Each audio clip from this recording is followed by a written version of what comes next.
ॐ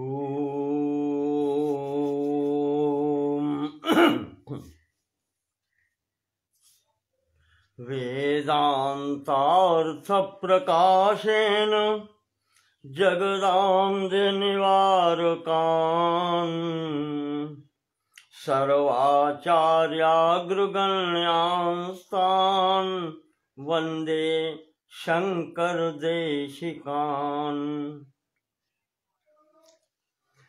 परवाक्यरसाभिज्ञान सज्जनान् ब्रह्मवित्तमान् निन्दासूयादिरहितान् प्रणमामि महत्तमान्।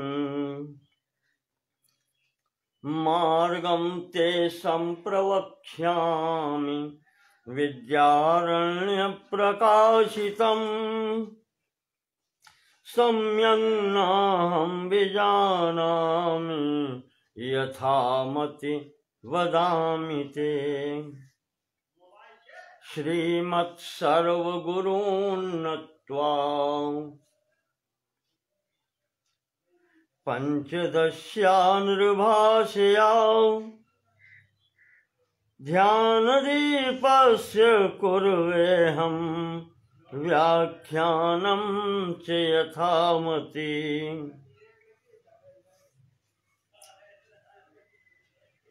ॐ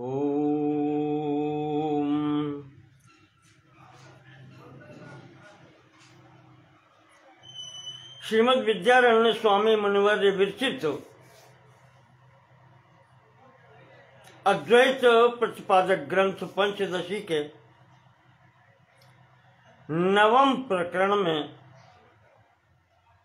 कल के प्रसंग में आपको मैं बता रहा था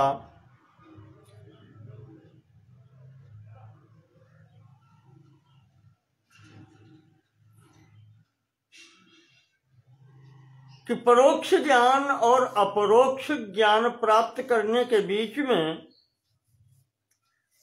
मुमुक्षु को भी कुछ बाधाएं प्राप्त होती हैं और उसे उन्हें स्वयं के प्रयास से प्राप्त करना होता है।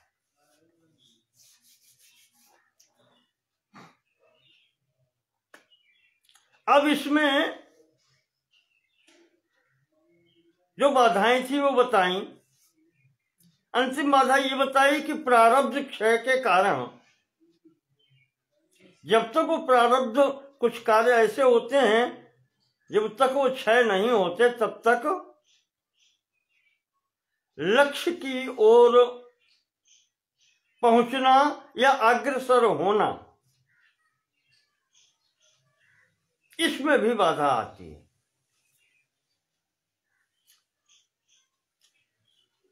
तो उसी कारण से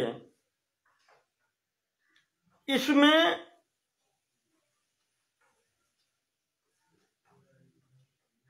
कहते हैं कि बाधा समय लगता है। किसी को अल्प समय में सिद्धि हो जाती है, जिसका प्रारब्ध क्षीण पहले हो जाता है उसको अल्प समय में, और जिसका उस प्रारब्ध क्षय में समय लगता है उसे कुछ अधिक समय भी लग जाता है।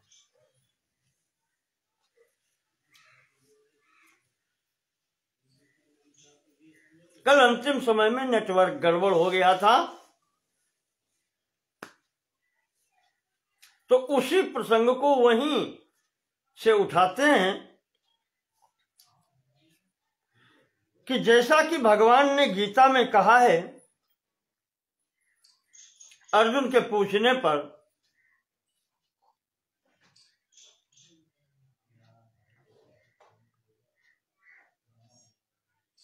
आयति ही श्रद्धयोपेतो योगा चलित मानसा अप्राप्य योग संसिद्धिम काम गतिम कृष्ण गच्छति।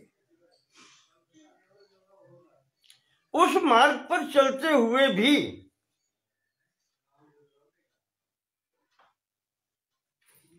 यदि उसे योग सिद्धि प्राप्त नहीं हुई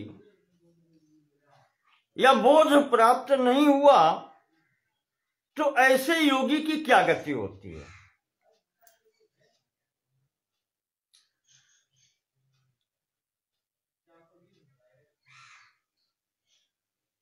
क्या उसके समस्त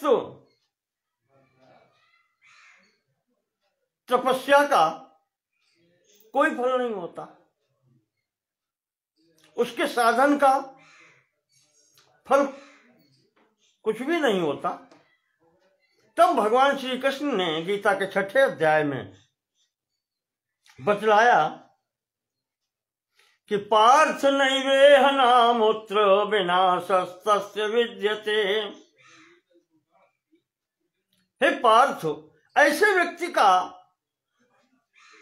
जो मध्य मार्ग में अपने पथ से विचलित हो गया किसी प्रकार से, कोई घटना हो गई, दुर्घटना हो गई या शरीर पूर्ण हो गया,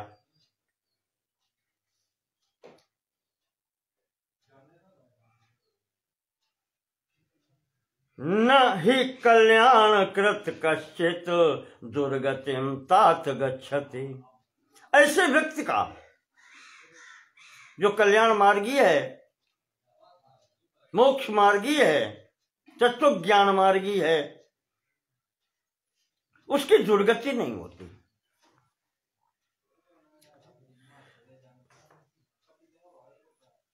इतना अवश्य हो सकता है, समय बढ़ सकता है तो प्राप्य पुण्य कृतान लोकान,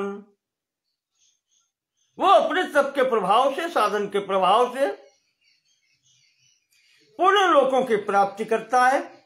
प्राप्य पुण्य कृतान लोकान उषित्वा शाश्वती समा, कुछ दिन वहां रह करके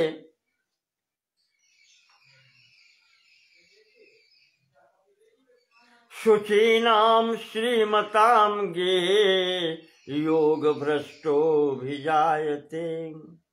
पवित्र धार्मिक वैभववान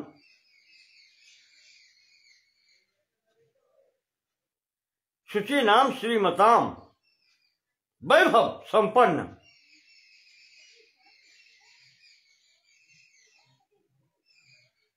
गे है ऐसे लोगों के घर में योग भ्रष्टो भी जाए थे, वहां वो उत्पन्न होता है।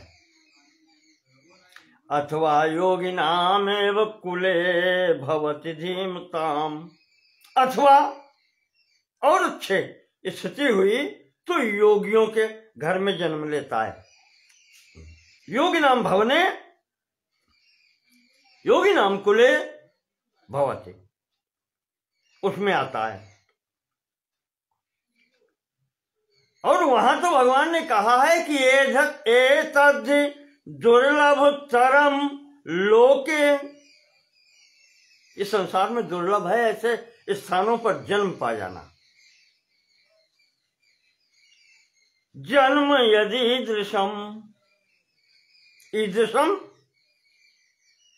स्थले जन्म, लोके दुर्लभतरम, संसार में दुर्लभ है ऐसे स्थान पर जन्म पाना भी। और जब वो वहां जन्म पा जाता है तत्र तम बुद्धि संयोगम लभते पौर्वदेहिकम,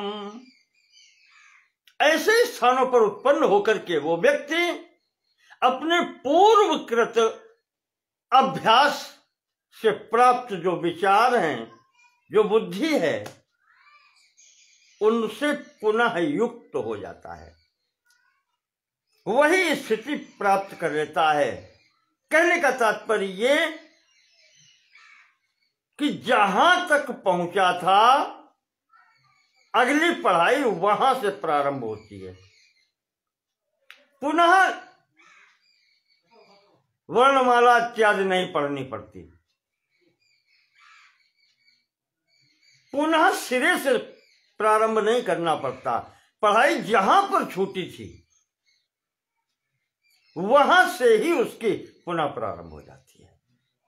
वो जो निरंतरता है वो बनी रहती है।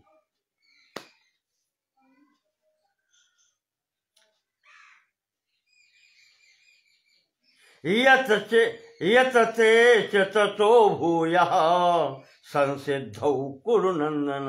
और वो उसी स्थान से अपने प्रयोजन की सिद्धि में प्रयत्नशील हो जाता है। पूर्वाभ्यासेन तेनैव ह्रियते ह्यवशोऽपि तत्त्वम्। जो पूर्व जन्मों का अभ्यास है, उस अभ्यास वश वो इस मार्ग पर स्वतः ही आ जाता है। अवश्योपि तत्व, अवश्य होकर के आ जाता है, आना ही पड़ता है।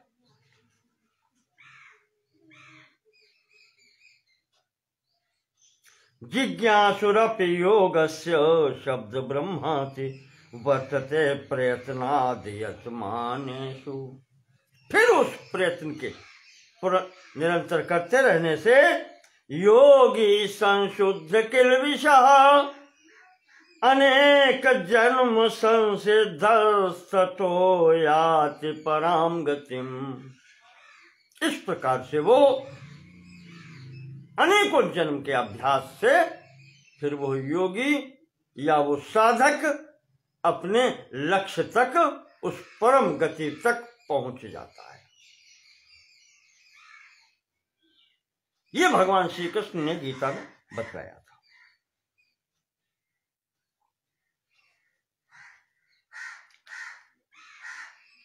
यही स्वामी जी ने बतलाया कल, विद्यारण्य जी ने बिल्कुल यही उदाहरण दिए थे उन्होंने भी। अब कहते हैं कभी कभी ये होता है कि ब्रह्मलोकाभिवांछायाम सम्यक सत्याम निरुध्यताम विचारेद्य आत्मानम न तो साक्षात करोत्ययम। इस मार्ग में भी अगर उसकी जरा भी इच्छा रह गई, वासना शेष रह गई,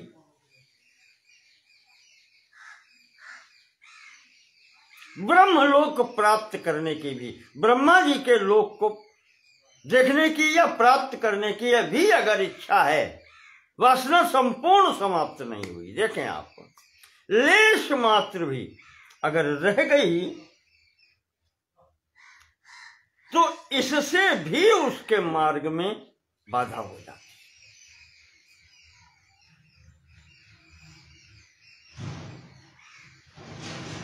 और ऐसी इच्छा भी अगर है लेश मात्र भी, तो उसे सिद्ध मार्ग में, उसके प्रयोजन तत्व ज्ञान के मार्ग में बाधा हो जाती है। जैसे मैंने कल एक उदाहरण दिया था आपको, भगवान राम वनवास काल में जा रहे हैं, महर्षि सुतीक्ष्ण,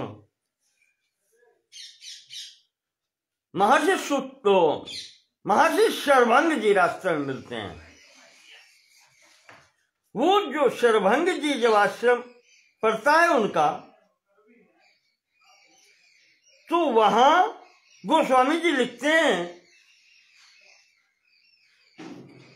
कि भगवान का, श्री राम जी का दर्शन करके शरभंग जी उनसे कहते हैं, अब देखें आप, शरभंग जी को साधना के बल पर ब्रह्मलोक की प्राप्ति हो रही थी, ब्रह्मा जी के धाम को जाने वाले थे। तो वो स्वयं कहते हैं कि जात रहूं बिरंची के धामा, सुनेऊं श्रवण बन आई है रामा। वो कहते हैं कि मेरा समय पूर्ण हो रहा था, हो गया था, मैं विरंच के धाम को जा रहा था, ब्रह्मा जी के भवन को जा रहा था मैं। पर जैसे ही सुना, सुने श्रवण बन अहि रामा, आपके आने का जो सुना तो स्थगित हो गया कार्यक्रम। देखें, आपको ब्रह्मलोक प्राप्ति में भी यह जो वासना अंकुरित हो गई कि राम जी के दर्शन करेंगे, बाधा हो गई। तो चितवत पंथ रहे दिन राती। अब महाराज वो जो जीवन है अटक गया वहीं पर, वो काल की सुई वहीं पर अटक गई।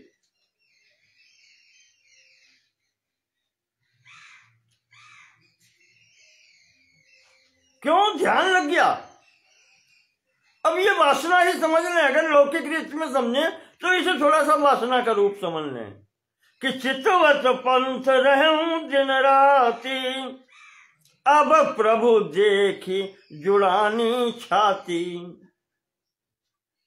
आपके दर्शन पाकर के अब समस्त कामनाएं पूर्ण हो गई। तो प्रभु अब कोई इच्छा नहीं रहेगी, वासना समाप्त। तस्मिन दृष्टि परावरे,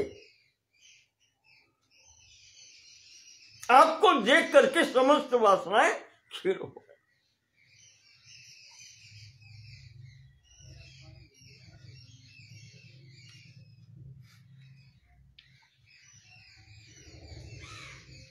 तो तब लगी रहा दीन हित लागी। अब प्रभु बस थोड़ा रुक जाओ, जब लगी मिलूं तुम्हें तनु त्यागी। अब तुम्हारे दर्शन की भी इच्छा पूर्ण हो गई और अब ब्रह्मलोक की वासना भी नहीं रही, बस सब पूर्ण हो गया, प्रयोजन सिद्धि हो गई।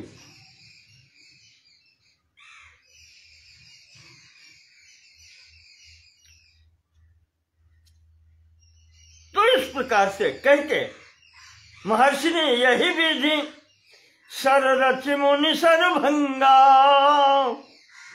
और बैठे हृदय छाड़ी सब संगा। यही प्रारब्ध क्षय है। महर्षि स्वयं चिता बना करके उसमें बैठ गए, शरीर छोड़ दिया। शरीर उनका छूट ही गया था, पर वो आलम्बन पर अटक गया। ऐसे ही श्रीमद् भागवत के ध्रुव के प्रसंग में आप देखें,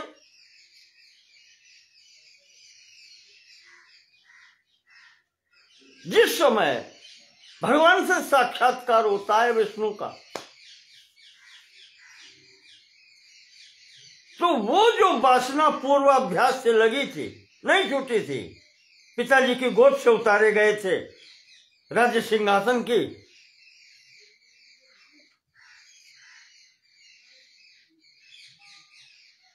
इतनी प्रबल थी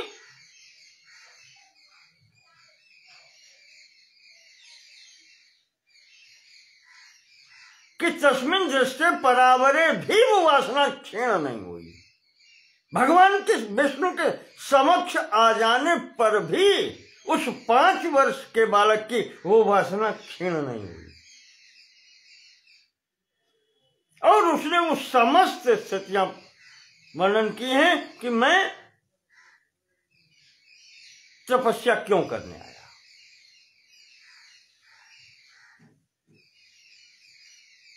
तो भगवान ने वो पद दिया, पिता उत्तान पाद का सिंहासन तो दिया ही, सार्वभौम सम्राट तो बनाया ही, पर उससे भी बड़ा पद दिया।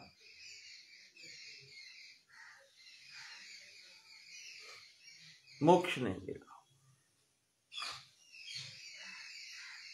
बाद में आया है, विष्णु पुराण में भी आया है, अन्यत्र भी आया है कि पश्चाताप जीवन भर ध्रुव ने किया है कि मैंने क्या हो सकता था, मैंने क्या मांग लिया। ये है उसका इच्छाओं का, वासनाओं का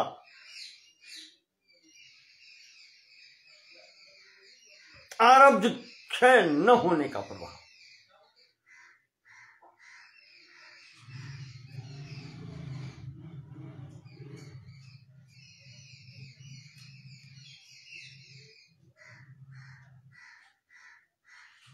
तो विद्यारण्य स्वामी जी कहते हैं कि अगर जरा सा भी कहीं वासना लेश मात्र विशेष है तो उस स्थिति में अहम तो न साक्षात करोते, उसे साक्षात्कार नहीं होता है।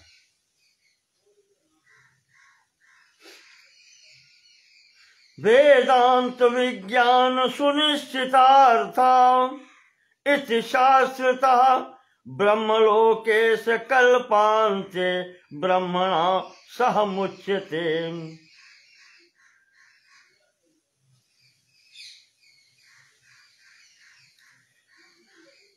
तो स्वामी जी कहते हैं कि ऐसा व्यक्तित्व इतनी वासना, सूक्ष्म वासना जो रह गई है ब्रह्मलोक की देखने की, प्राप्त करने की, तो वो वहां जाकर के और फिर वहीं से अपनी साधना पूर्ण कर लेता है ब्रह्मलोक में पहुंचकर। वेदांत विज्ञान सुनिश्चितार्था, वहां जाकर के वहां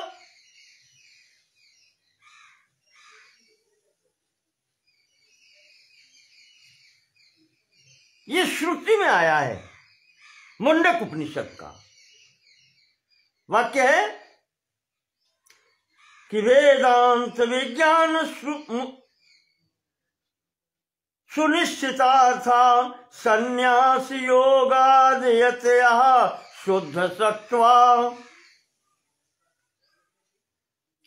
संन्यास प्राप्त किए हुए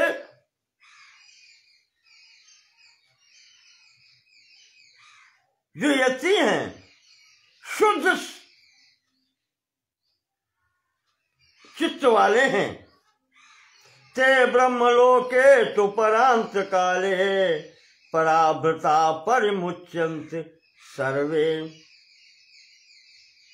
वो ब्रह्मा जी के लोक में जाकर, ते ब्रह्म लोके तो परांत काले, मुंडक उपनिषद कहती है, जिस समय ब्रह्मा जी की आयु समाप्त होती है, द्वितीय परार्ध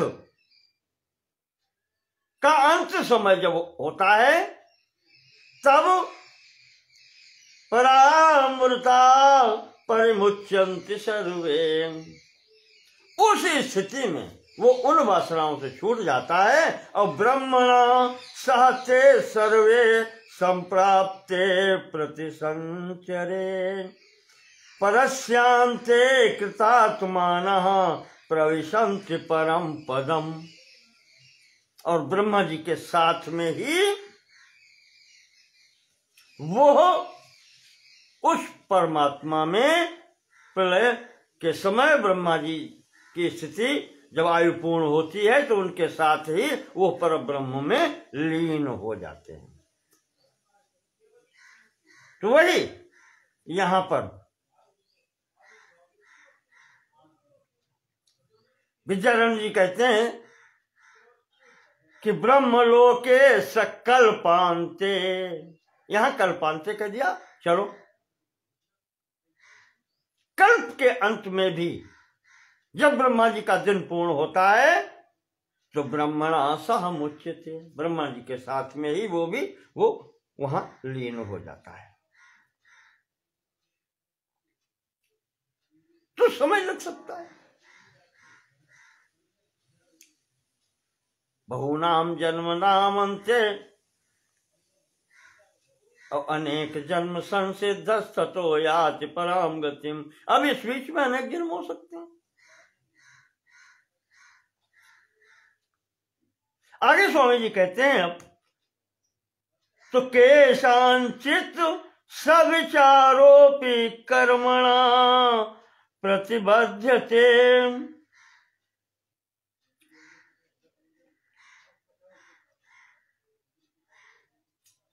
केशांचित किन्हीं किन्हीं में तो वो स्थिति होती है, सविचारोपि, वो विचार भी कर्मणा प्रतिबद्धते, कर्मों के वशीभूत होकर के, प्रारब्ध कर्म के वशीभूत होकर के बाधित हो जाता है। विचार भी बाधित, यानी कि इस मार्ग में वो प्रवेश ही नहीं करता, विचार भी उसको नहीं आता कि मुझे क्या करना है, मैं यहां क्यों आया। श्रवणायापि बहुवीर्यो न लभ्य इति श्रुते। ये भी श्रुति में आया है, वैदिक प्रमाण है इसका कि बहुत कुछ सुन लेने पर भी, श्रवण करने पर भी उसके अंतर इसका विचार ही नहीं उठता है। वो ऐसे कर्मों से बंध गए हैं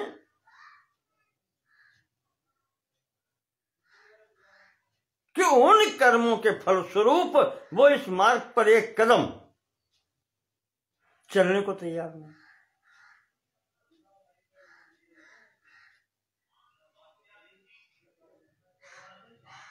तो अत्यंत बुद्धिमान यादवा सामग्र्यावाप्य संभवात।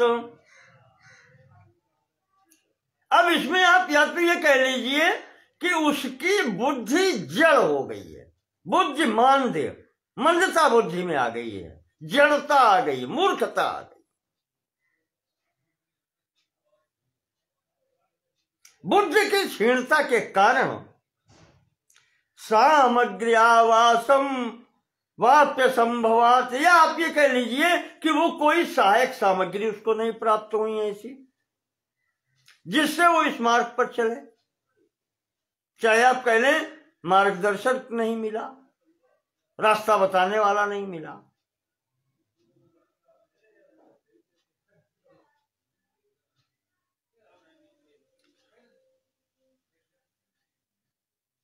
अध्ययन उस तरीके का नहीं हो पाया।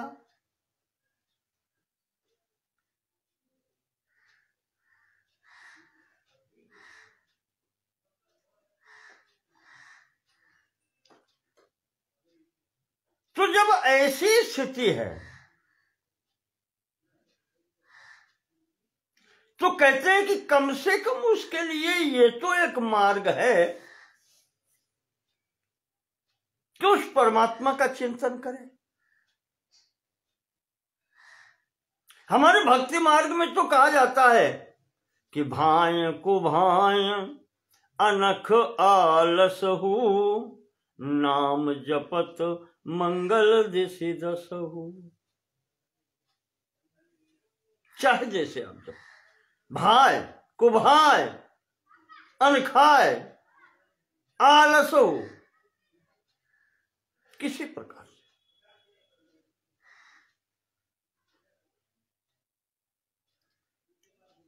एक कथन याद आता है, पौराणिक ही है संभवतः कहीं से,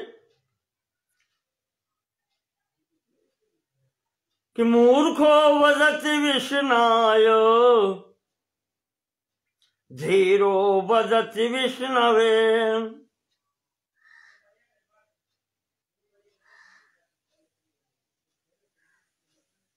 उभयोस्तु फलम तुल्यम भावग्राही जनार्दन। मूर्ख व्यक्ति जो नहीं जानता वह विष्णाय नमः जपता है, और जो अच्छा पढ़ा लिखा जानकार है वो विष्णवे नमः जपता है। तो कहा गया है उभयो तो फलम तुल्यम। कहा वो मूर्ख जो विष्णाय नमः जप रहा है और जो विद्वान पुरुष विष्णवे नमः करके जप कर रहा है, दोनों का फल एक जैसा होता है। भावग्राही जनार्दन। ईश्वर तो भाव का ग्राहक है। तुम्हारा भाव क्या है?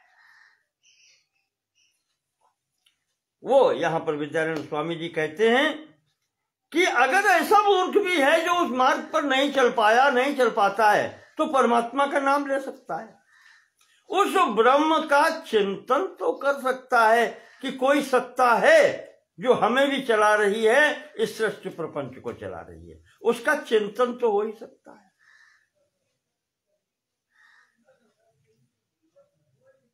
ब्रह्म उपासित सह अनिशम, उस ब्रह्म का चिंतन तो कर सकता है, उसकी उपासना तो कर सकता है।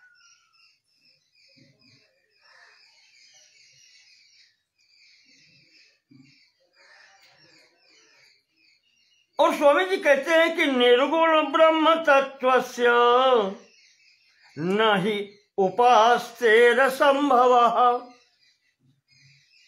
और उपासना, जैसे आप उपासना शब्द मैंने कल बताया था, भक्ति मार्गी या कर्मकांडी जो मूर्ति आदि की पूजा करते हैं, अर्चना करते हैं, सेवा करते हैं, जैसे वो उपासना करते हैं, इसी प्रकार से स्वामी जी कहते हैं कि निर्गुण ब्रह्म की भी उपासना हो सकती है, संभव है।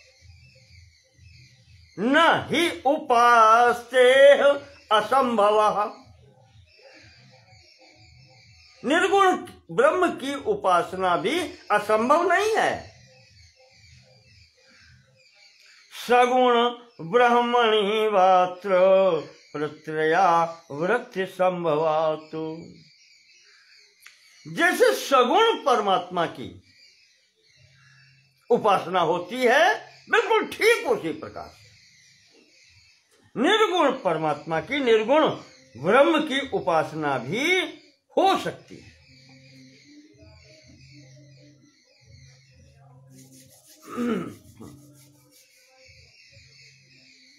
श्रीमद् भागवत में आया है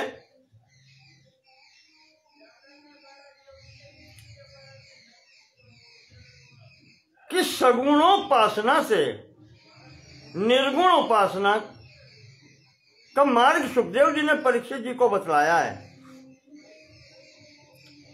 कि भगवान की मूर्ति में चिंतन करे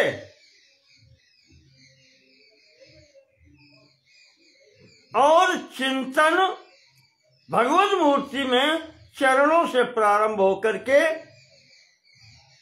और मुख तक का होता है, नीचे से ऊपर को चलते हैं।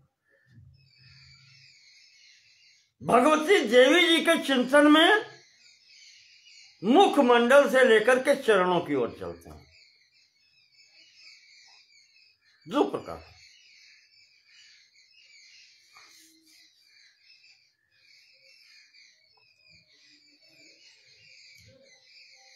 वैसे देवी भागवत में जो चीज बताई है, जो इशारा दिया है, वहां तो उन्होंने कहा है कि सगुणा रागी भी सेव्या निर्गुणा तो विरागी भी। सगुणोपासना रागी लोगों व्यक्तियों को करनी चाहिए, जो संसार में रहते हुए सांसारिक कार्य करते हैं। और वैराग्यवान पुरुषों को, जिसको विवेक वैराग्य अर्थात ये जो साधन चतुष्टय के जो स्थिति प्राप्त हो गई है, नित्यानित्य वस्तु विवेक, वैराग्य, शम दमादि 6 संपत्तियां और मुमुक्षुता की स्थिति आ गई है, ये ऐसा वैराग्यवान है, तो वो निर्गुण उपासना करे। वहां भक्ति दो प्रकार की बताई। तो श्रीमद् भागवत में जो चिंतन बताया है वो भगवान विष्णु की मूर्ति का चरणों से लेकर के मुखमंडल तक और हर स्थान पर अपने को स्थिर करता जाए, और जब उनके चेहरे का, उनके मुखमंडल का ध्यान हो जाए तो इससे ऊपर बढ़ करके अब वो इनको सबको भूल करके अब वो निर्गुण ब्रह्म की स्थिति में फिर चिंतन करे। आया है वहां पर संभवतः द्वितीय या तृतीय स्कंध में।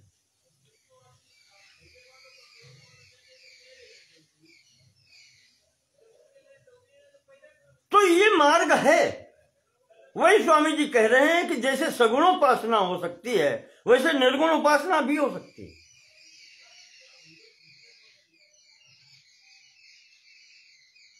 तो अवांग मनस गम्यम तत्व न उपास्यमिति चेत तदा।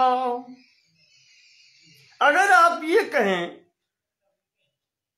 कि वहां तो मन वाणी की कोई गति ही नहीं है, तो उसकी उपासना कैसे होगी?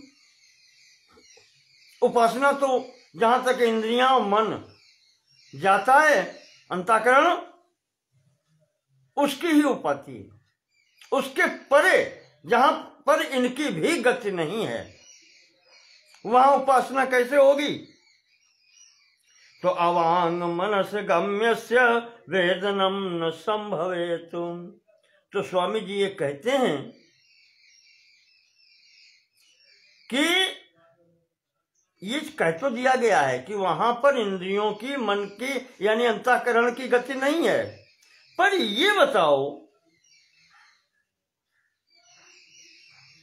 कि अगर इनका प्रयोग नहीं होगा, इन करणों का प्रयोग नहीं होगा, इन साधनों का प्रयोग नहीं होगा, तब तो उस निर्गुण ब्रह्म के विषय में भी विचार भी नहीं हो सकता।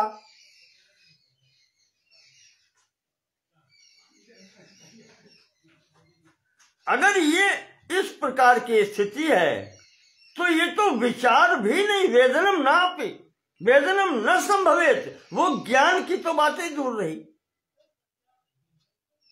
वो वेदना जो कहना चाहिए, वेदनम या वो जो ज्ञान है उसकी भी संभावना नहीं रहेगी।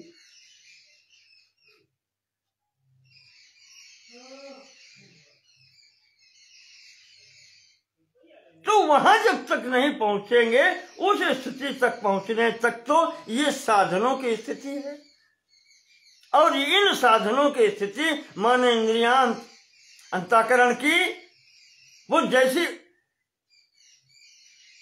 सगुण उपासना में है वैसी ही निर्गुण उपासना में है। दोनों स्थानों पर समान उपयोगिता है इनकी। वागाद्य गोचराकारम इत्येवं यदि वेत्यसौ वागाद्य गोचराकारम इत्युपासित नो कुतः। अब तुम कहोगे कि ब्रह्म तत्व जो है वो इंद्रियों का या अंतःकरण वृत्तियों का विषय ही नहीं है।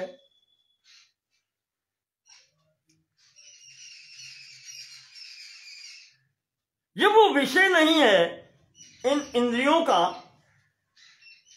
अंतःकरणों का, मन बुद्धि चित्त अहंकार, इनका मन बुद्धि का भी विषय नहीं है, तो उसके विषय में जानेंगे कैसे?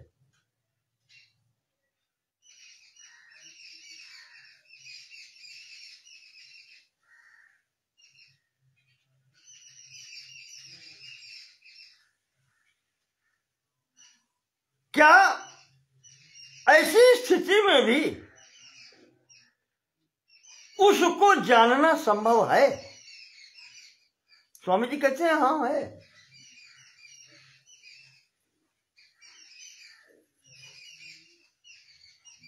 क्यों नहीं है संभव? नो कुता, क्यों संभव नहीं है?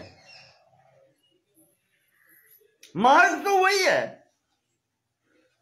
सगुणत्वमुपास्यत्वाद् यदि वेद्यत्वतोऽपि तत्।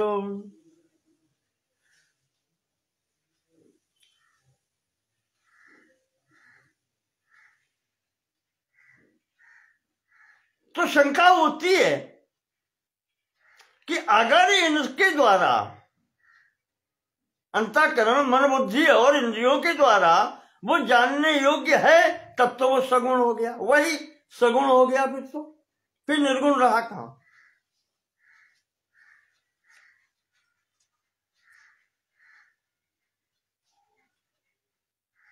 फिर तो उसको, ब्रह्म को सगुण ही मानना पड़ेगा, फिर उसकी निर्गुणता कहां रही?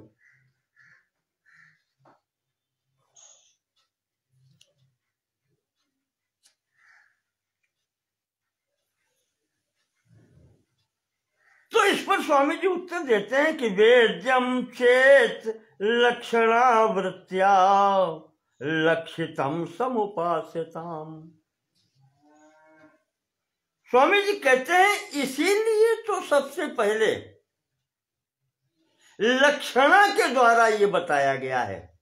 ब्रह्म की निर्गुणता का निरूपण जो है, जब तत् और त्वम पदार्थों का शोधन किया गया है कि तत् से क्या तात्पर्य है और त्वम पद से क्या तात्पर्य है, वहां पर जो लक्षणा प्रयोग की गई थी वो किसके लिए प्रयोग की गई?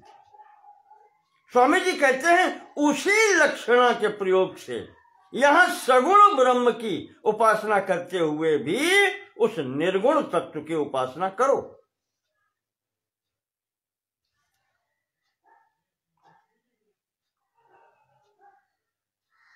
सगुण होते हुए भी उस निर्गुण तत्व की उपासना करो। वो लक्षणावृत्ति आपको इसीलिए बताई थी।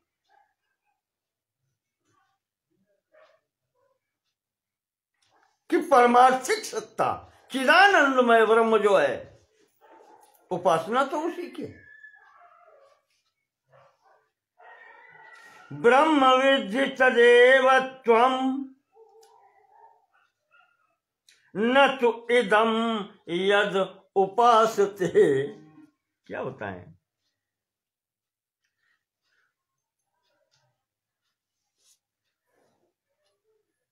इति श्रुतेरुपास्यत्वं निषिद्धं ब्रह्मणो यदि। स्वामी जी कहते हैं कि अवेक्तर को देते हैं कि श्रुति में ऐसा भी आया है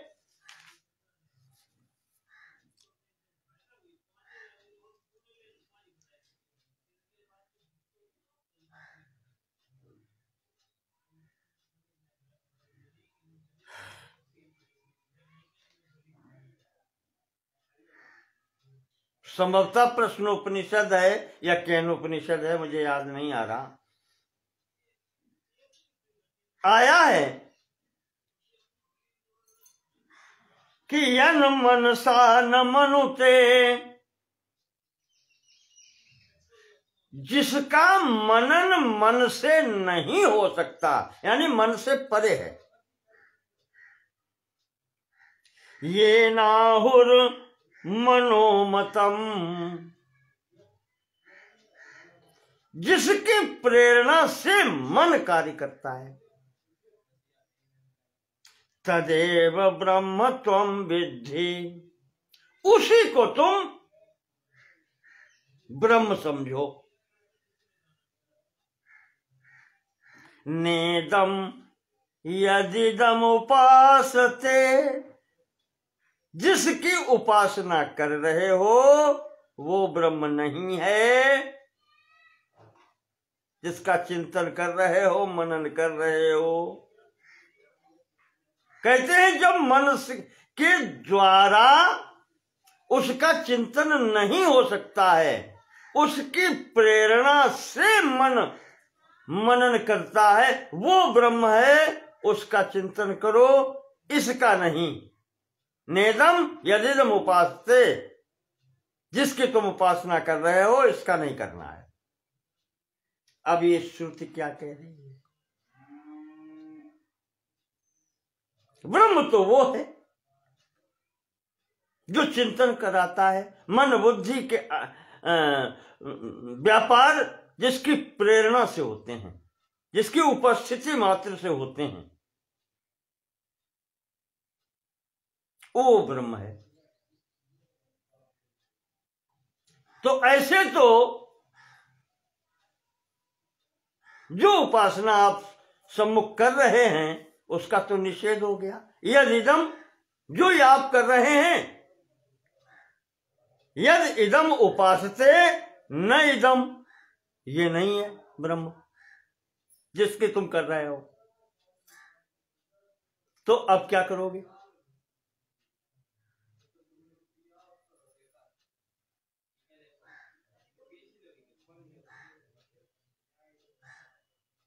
जिसकी प्रेरणा से मन कार्य करता है,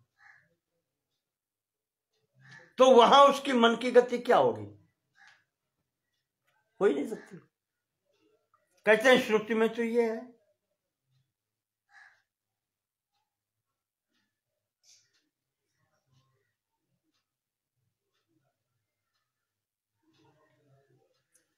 तो स्वामी जी इस शंका का उत्तर देते हैं कि ये समझ का फेर है। वो ऋषि कहना क्या चाहता है कि वेदिताद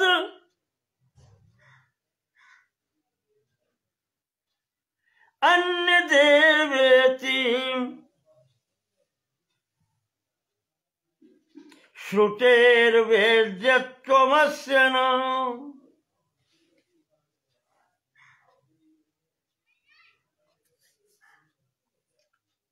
यथा श्रुत्यैव वेद्यं चेत् तथा श्रुत्यापुपास्यताम्।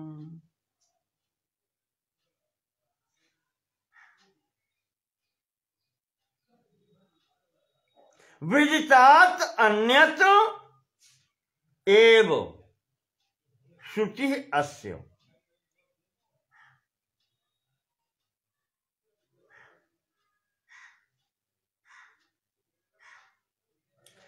स्वामी जी कहते हैं कि श्रुति ये भी कहती है कि वो विदित और अविदित दोनों से परे है। तो क्या मार्ग छोड़ देना चाहिए? मार्ग तो यही है, उसकी तरफ बढ़ना है तो उसके विषय में जानकारी प्राप्त करनी है, ज्ञान प्राप्त करना है। श्रुति इसका निषेध तो नहीं करती कि आप उसके विषय में जानने की चेष्टा मत करो।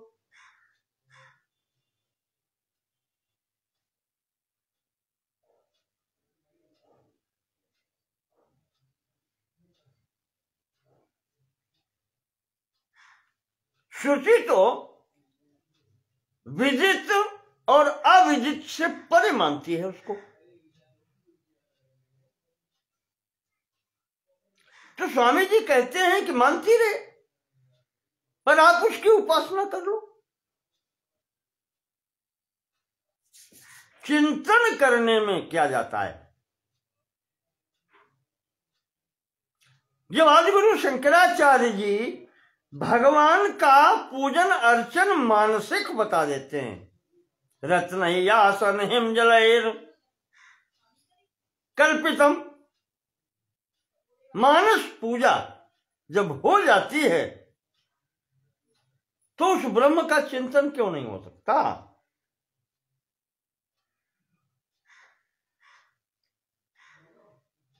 वो हो जो स्थिति श्रुति में बताई है ब्रह्म की, वो ऐसा बना रहने दो उसको। तो फिर भी श्रुति उपासना मार्ग बताती है, उसके द्वारा उसका चिंतन करो। अवास्तवी वेदिता चेद उपास्यत्वं तथा न किम।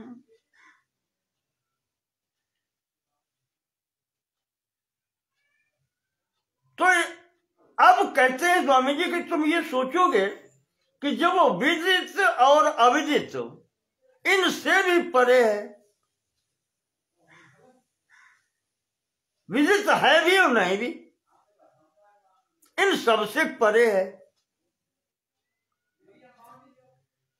तो उसकी उपासना में वास्तविकता क्या है? अवास्तवी वेद्यता चेत। अगर आप विचार करोगे कि जब इन सबसे परे है तो उसकी उपासना की वास्तविकता क्या है? क्या वो अवास्तविक है? उसकी कोई महत्ता नहीं है। तथा न किम उपास्य तुम किम तथा न।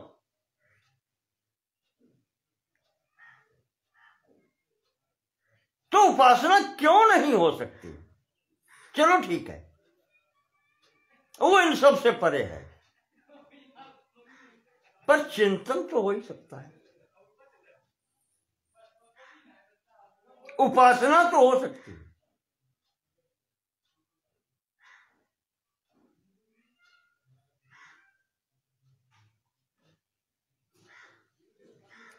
यदि सगुणोपासना में वृत्ति जो अंतःकरण की है वो उस भगवदाकार में हो सकती है, उसमें ब्रह्म का चिंतन कर सकती है, वो वृत्ति उस सगुण उपासना में ब्रह्म चिंतन कर सकती है, शक्ति चिंतन कर सकती है, तो सामने आकार ना हो, निर्गुण में भी तो वो चिंतन तो कर ही सकती है।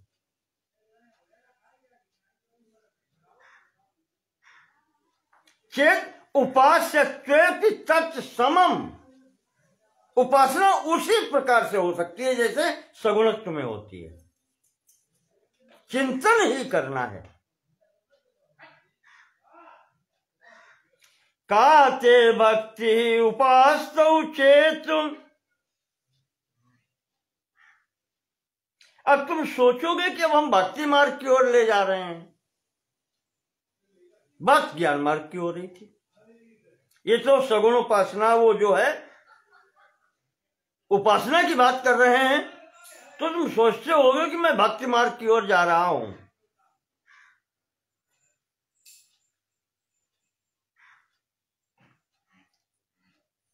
तो ये बताओ कि इसमें दोष क्या है? कस्ते द्वेषस्तदीरये। भक्ति से तुम्हें द्वेष क्यों है? अगर ठीक है, सहायक रूप में वो भक्ति तुम्हें समझ में आती है कि ये तो मार्ग भक्ति का है, तो उस मार्ग से तुम्हें द्वेष क्यों है? इस प्रश्न का उत्तर दो। क्या वो मार्ग नहीं है? वहीं तक पहुंचने का वो मार्ग है। जहां ज्ञान मार्गी जाता है वहीं भक्ति मार्गी जाता है। तो उस मार्ग से तुम्हें द्वेष क्या है? माना भावो न वाच्यो श्याम बहुश्रुतिषु दर्शनात्।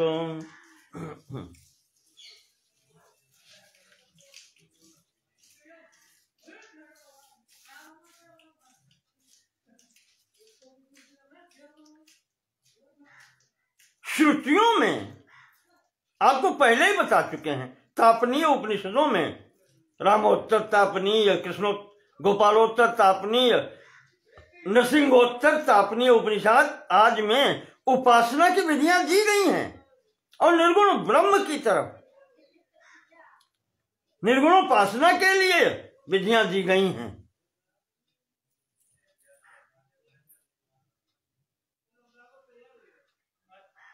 अब उसे अगर आप भक्ति कह देते हैं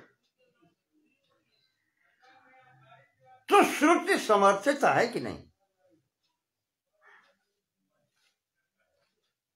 बहुश्रुति सुदर्शनात्, बहुत सी श्रुतियों ने ये मार्ग बतलाया है, समर्थन किया है इसका, तो तुम्हें क्या उससे द्वेष है? जब श्रुति समर्थन कर रही है, उत्तरस्मिन् तापनीये शैव्य प्रश्नेथ काठ के। अब आप बता, स्वामी जी बता रहे हैं कि कहां कहां इसके प्रमाण हैं। उत्तरस्मिन् तापनीय, ये उत्तर तापनीय की हमने कम से कम 3 का तो आपको गिनाई दिया। श्री रामोत्तर तापनीय, श्री गोपालोत्तर तापनीय और श्री नृसिंहोत्तर तापनीय उपनिषद, इनको देखें आप। शैव्य प्रश्नेथ ये आ गया। मैंने इसका अध्ययन जो देखा, शैव्य का नाम लिया है। यह प्रश्न उपनिषद की घटना है। प्रश्नोपनिषद में उसमें प्रश्न ही हैं, कई प्रश्न हैं। प्रश्नोपनिषद पंचम प्रश्न है। पंचम प्रश्न जो शैव्य उसमें किया गया है, शैव्य नाम का जो साधक है उसने अपने गुरु से प्रश्न किया है।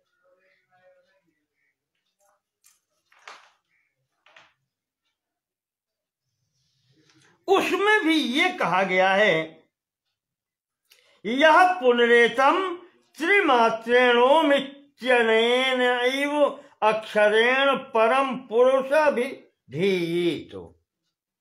परम पुरुष को जो बताया गया है वो कहा गया है कि जो प्रणव अक्षर है उसकी 3 मात्राएं अ, उ, म।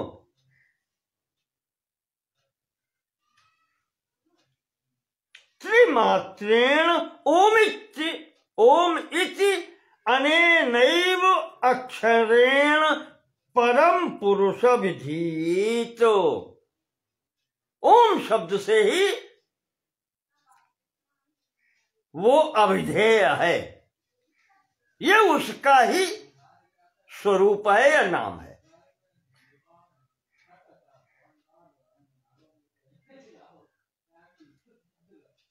यह प्रश्नोपनिषद में शैव्य के 5वें प्रश्न के उत्तर में यह आया है।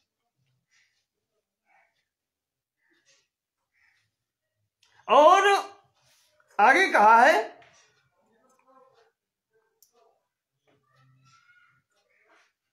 काठ के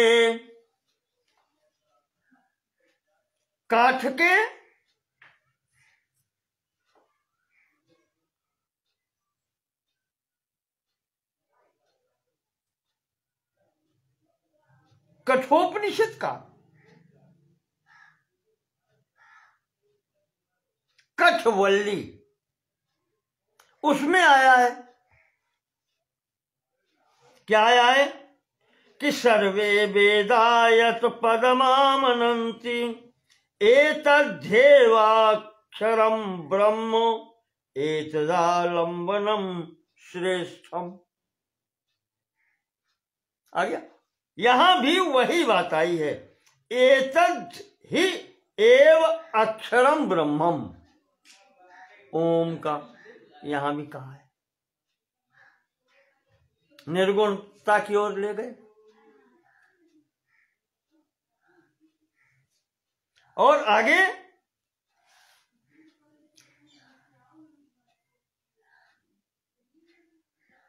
मांडूक्यादौ च सर्वत्र, मांडूक्य उपनिषद में भी यही आया है कि ओमित्येतक्षरमिदं सर्वम। ये संपूर्ण जो आप देख रहे हैं यह ओम अक्षर से ही परिपूर्ण है। ये क्या कह रहा है, वो परब्रह्म सत्ता ओम इस अक्षर में ही समाहित है। यही सत्ता वो है।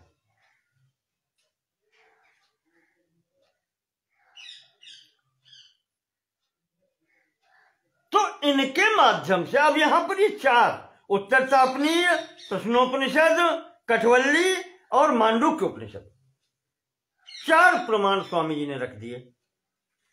कह दिए, कहा है कि यहां पर उपासना बताई गई है कि निर्गुण ब्रह्म की उपासना हो सकती है, करो। मान उत्तरस्मिन् तापनीये शैव्य प्रश्ने च काठके माण्डूक्यादौ च सर्वत्र निर्गुणोपास्ति इति रीता। ये कहा गया है कि निर्गुण ब्रह्म की उपासना करो। ये वर्णन है, ये श्रुति प्रमाणित है। तो अनुष्ठान प्रकारोस्या पंचीकरण ईरितः ज्ञान साधन में तच्चेत नेति केनात्र वारितम्।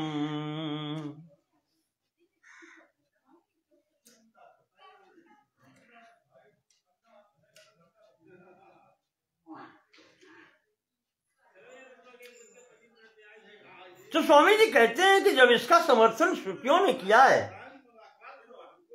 तो वो उपासना करो। अनुष्ठान प्रकारोस्या, इसका अनुष्ठान उपासना का किस प्रकार से हो, ये भी एक ग्रंथ है, कोई पंचीकरण कहा उसमें दिया गया है, मार्ग बताया गया है।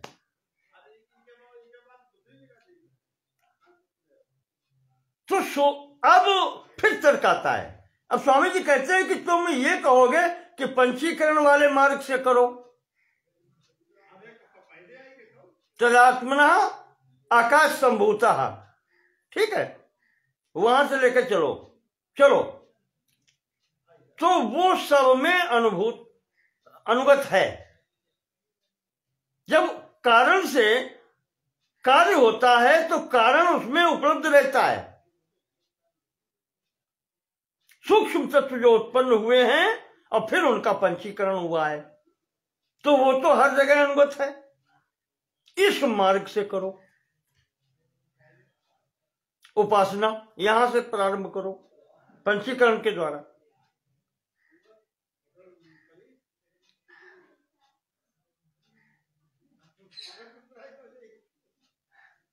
तो स्वामी जी कहते हैं अब यहां पर फिर तुम लगाओगे तर्क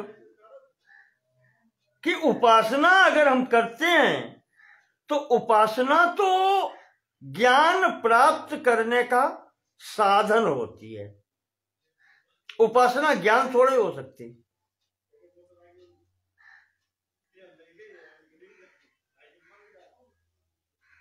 ये उपासना जो हम करते हैं, ये उपासना वो ब्रह्म ज्ञान प्राप्त करने का साधन मात्र है।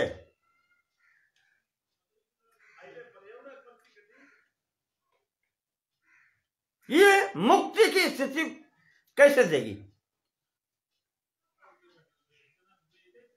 क्योंकि ज्ञान प्राप्त करने के बाद में तब मुक्ति है, ज्ञानान मुक्ति।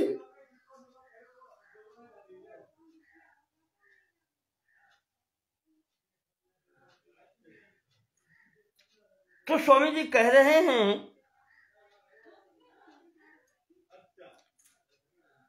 कि अत्र न इति केन वारितम। ठीक है, तुम्हारी बात सत्य है, मैं मानता हूं। चलो, उपासना ज्ञान प्राप्त करने का साधन है, यही समझ के करो। किन वारितम, कौन मना कर रहा है आपको?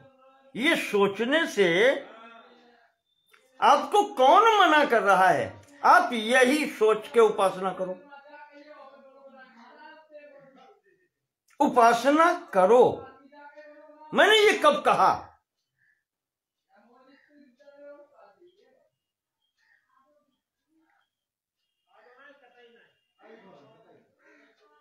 कि सीधे सीधे उपासना से ब्रह्म साक्षात्कार। तुम अगर बीच में ये सोचते हो कि उपासना से ज्ञान प्राप्ति और फिर ज्ञान से, चलो इसी मार्ग से चलो। इस मार्ग का निषेध तो मैंने नहीं किया ना, करो। तो नानुतिष्ठति कोप्येत दिति चेन मानु तिष्ठतु।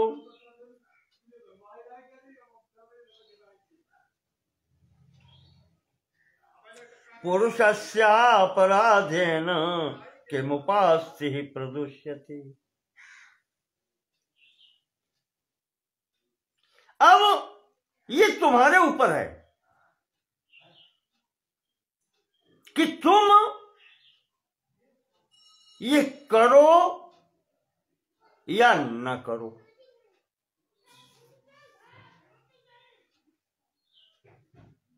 तुम्हारे करने या न करने से इस मार्ग में क्या कोई दोष आ जाएगा? क्या कोई कहे कि हम ऐसा नहीं करेंगे तो न करो। तुम्हें मार्ग दिया जाता है कि अमुक लक्ष्य तक पहुंचने के लिए तुम इस मार्ग से चले जाओ। अब ये तुम्हारी मर्जी है, अभी तुम्हारा दायित्व है कि तुम चलो उस मार्ग पर या न चलो। ये अपराध तुम्हारा है। तुम्हारे अपराध से ये मार्ग दूषित थोड़े हो जाएगा। जो हाईवे आपको दिल्ली जाने के लिए बता दिया गया है, अगर जाओगे तो दिल्ली पहुंचोगे, नहीं जाओगे तो मत जाओ। जाना न जाना ये तुम्हारे अधीन है, और तुम्हारे जाने और न जाने से ये दोष तुम्हारा है। इससे उस मार्ग में कोई दोष नहीं है, न दोष आता है। वो तो मार्ग सीधा है लक्ष्य के लिए।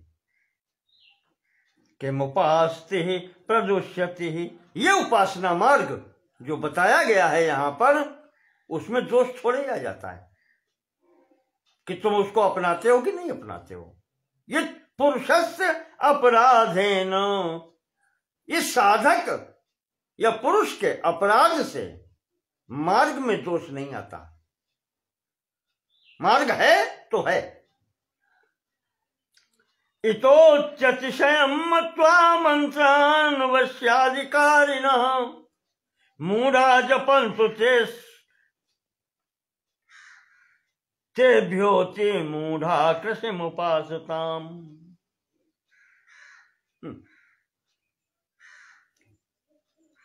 जब ये स्पष्ट मार्ग दिखला दिया गया है तो मूढ़ व्यक्ति जो हैं, मोहित हुए व्यक्ति जो हैं, वो इस राजमार्ग पर न जाकर के अन्य मार्गों पर चलते हैं। मंत्रान वश्यादि कारण, वो अन्य मंत्रों का, क्षुद्र मंत्रों का जप करते हैं। वशीकरण, जैसे वश्याधिकारिणा, किसी को वश में करने के लिए मंत्र सिद्धि करते हैं।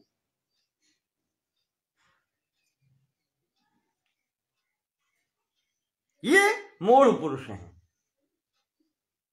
यक्ष, राक्षसिनी, पिशाचिनी, इन सब की सिद्धि करने के लिए मंत्र का जप करते हैं, इनकी उपासना करते हैं। क्या वो मार्ग सही है? इससे अच्छा है कि भगवत उपासना करो, भगवान की उपासना करो। तो मूढ़ पुरुष ये मार्ग चुनते हैं, वशीकरण आदि करने का, मारण, मोहन, उच्चाटन, वशीकरण इत्यादि ये करते हैं। ये उनका अपना है, तो ठीक है, करते रहो, कौन रोक रहा आपको? और इससे भी मूढ़ जो हैं, जो कुछ भी नहीं करते, वो सांसारिक कार्यों में लगे रहते हैं।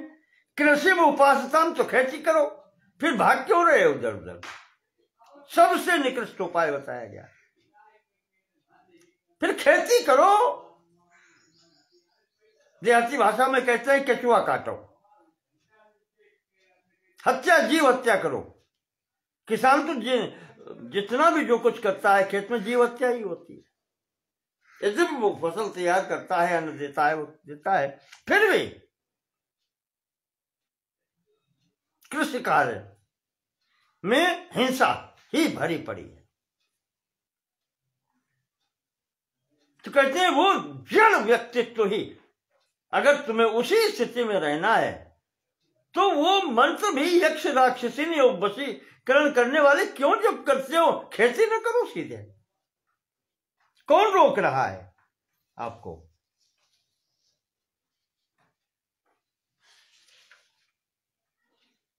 तिष्ठन्तु मूढ़ा प्रकृता निर्गुणोपास्थितिर्यते।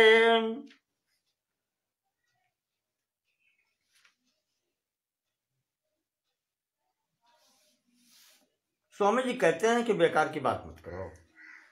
तिष्ठन्तु मूढ़ा प्रकृता, अरे ये मूढ़ पुरुष जो हैं उनको उसी स्थिति में रहने दो, प्राकृतिक अपने स्थिति में रहने दो। वो जैसे हैं ठीक है, जो भी करें सब ठीक है। निर्गुणोपास्थितिर्यते, निर्गुण उपासना की जो बात कर रहे थे उसी की सुनो। विद्यैक्यात् सर्व शाखा स्थान गुणानत्रोपसंगरेत। जितनी भी उपासनाएं हैं बतलाई गई हैं, सगुण उपासनाएं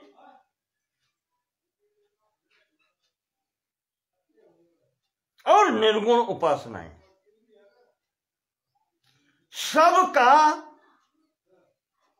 लक्ष्य या परम प्रयोजन तो एक ही है।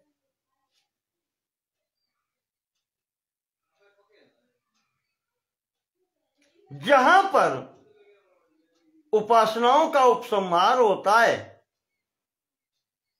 पूर्णता होती है उपासनाओं की, वो स्थल एक ही है, चाहे जिस मार्ग से जाए, सगुण निर्गुण किसी मार्ग से जाए।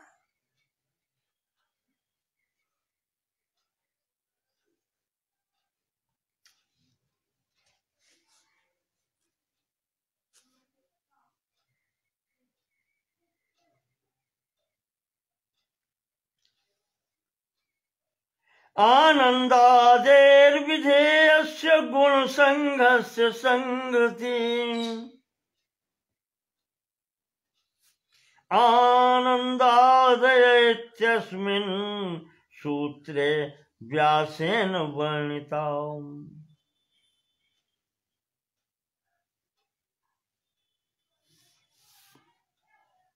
अब यहां पर इत्यस्मिन् सूत्रे व्यासेन वर्णिता, व्यास जी ने इस सूत्र में वर्णन किया है। सूत्र अर्थात ब्रह्म सूत्र। क्या कहा है उन्होंने वहां कि आनंदा ब्रह्म विज्ञानम आनंदम ब्रह्म नित्यः शुद्धः बुद्धः सत्यो मुक्तः निरंजनः विभुरद्वयः आनंदः यः प्रत्यगेक रसः।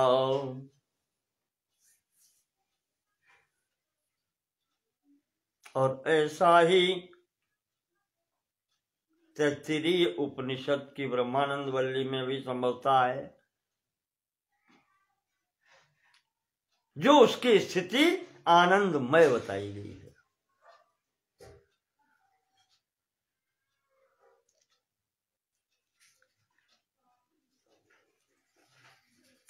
उस स्थिति को प्राप्त करने के लिए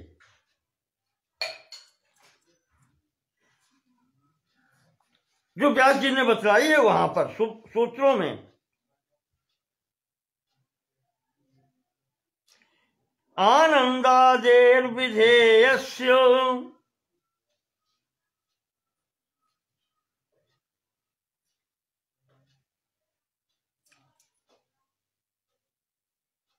ये गुण जिसके हैं आनंद आदि, यानी जो अभी आपको सूत्र में बताया, आनंदम ब्रह्म विज्ञानम आनंदम ब्रह्म नित्या शुद्धा बुद्धा सत्यो मुक्ता निरंजना, ये जितने भी विशेषण हैं ये सब उसी के, ये सब उसी के गुण हैं।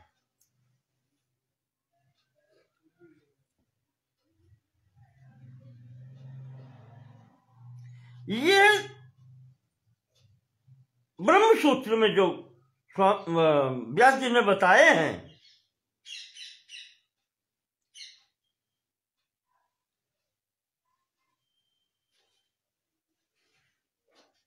वह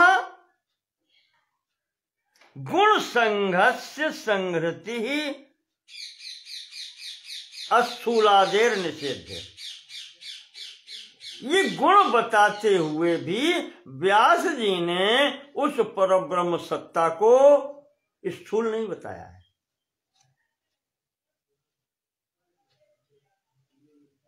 इनसे व्यास जी ने जो बताया है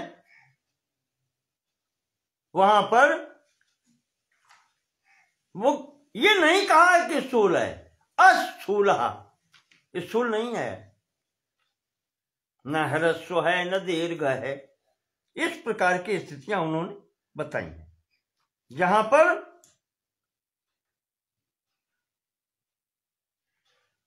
आनंद है यह प्रत्यक एक रसा। वो जो आनंद है वही प्रत्यक है और वही आत्मा है और वही एक रस है, अद्वितीय है, अखंडैक रसत्वम, अखंड और एक रस है, एक जैसा है।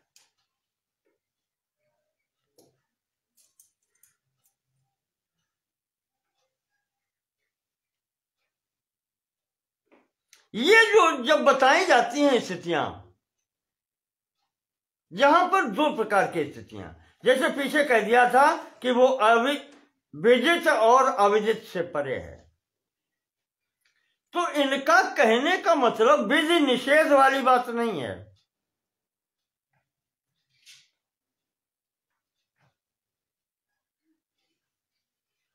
यहां दोनों गुणों का उपसंहार एक में ही हो जाता है। विचार प्राप्त करना है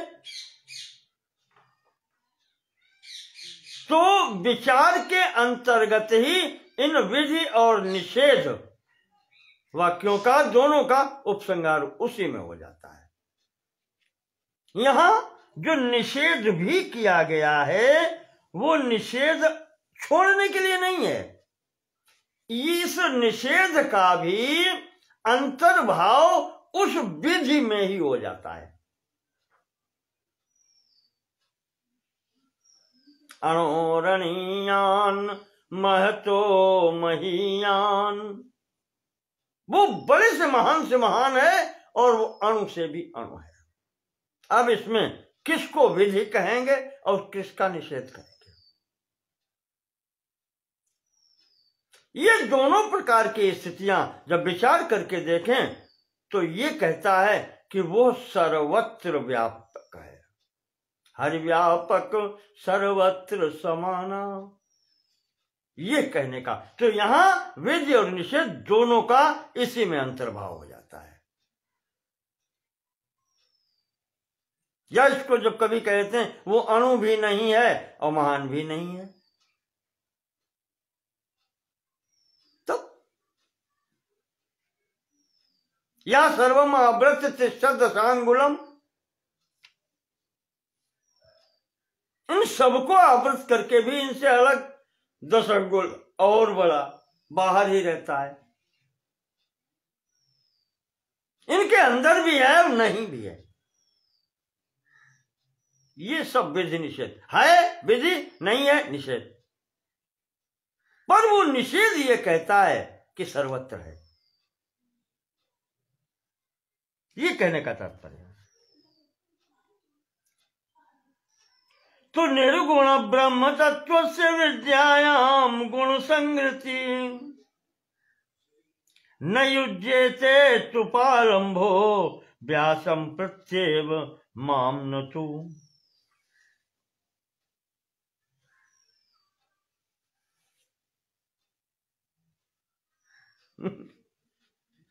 स्वामी जी कहते हैं कि अब अगर तुम मेरे ऊपर आक्षेप ये लगाओ कि निर्गुण ब्रह्म तत्व से विद्यायाम गुण संगति न युज्येत। एक तरफ तुम निर्गुण ब्रह्म भी कहते हो और एक तरफ उसमें तुम ये गुण भी गिना रहे हो, सगुण बना रहे हो, तो ये तो उचित नहीं है। स्वामी जी कहते हैं तुम मुझ पर आक्षेप क्यों लगा रहे हो, ये उनसे व्यास जी से पूछो।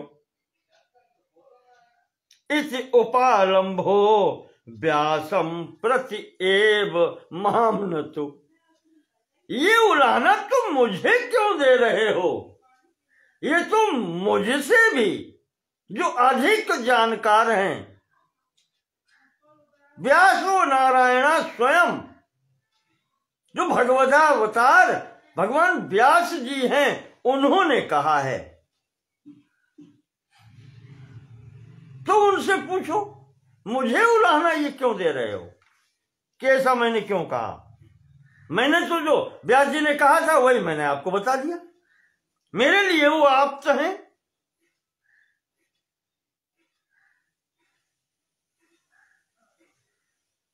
उनका कथन ही मेरे लिए वेद वाक्य है, मैंने आपके समक्ष रख दिया उसको।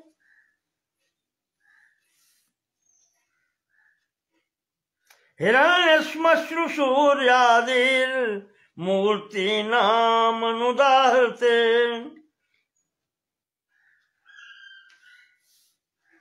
यहां पर भी एक वो मंत्र दे रहे हैं सूर्य पूजा का।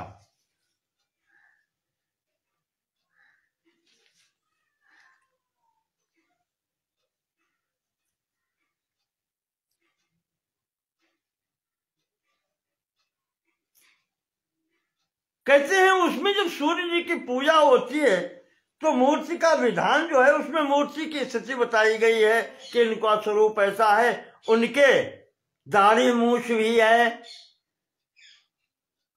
हिरण्य श्मश्रु स्वर्ण यानी सोने के वर्ण वाली उनकी श्मश्रु दाढ़ी मूछे हैं। सूर्याद मूर्ति नाम, सूर्याद की जो मूर्तियों का विवरण दिया जाता है उसमें ये बता दिया जाता है।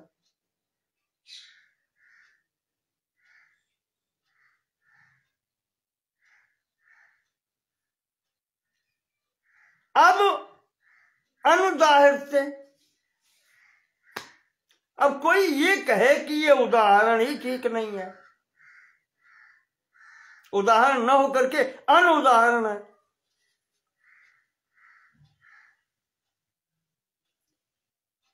तो विद्यारण्य स्वामी जी कहते हैं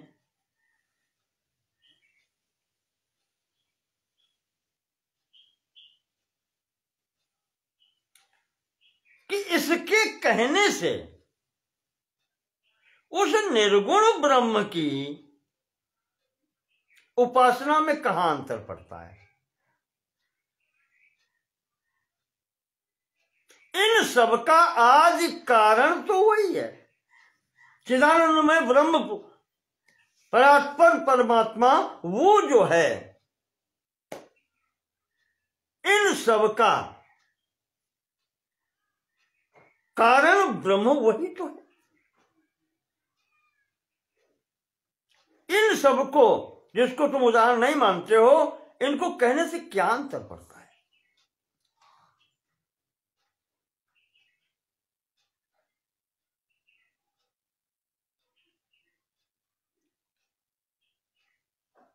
और तुम अगर ये मान लेते हो कि चलो ये ठीक है,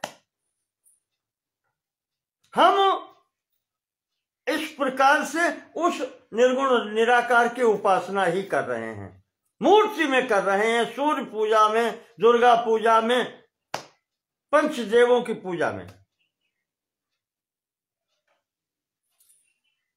सूर्य भगवती गणपति ब्रह्मा विष्णु महेश इत्यादि जहां भी पूजा कर रहे हैं वो उनकी ही पूजा कर रहे हैं, तो बहुत अच्छा है।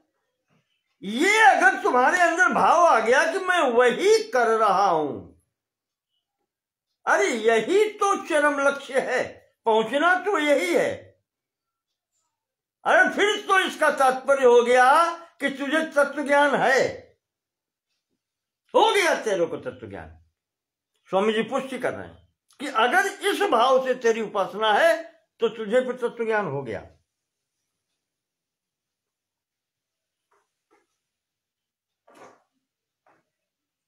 गुणानाम लक्षकत्वेन न तत्वेन्तः प्रवेशनम। ये जो लक्षण बताए जाते हैं ये इशारा मात्र है उसकी तरफ चलने का।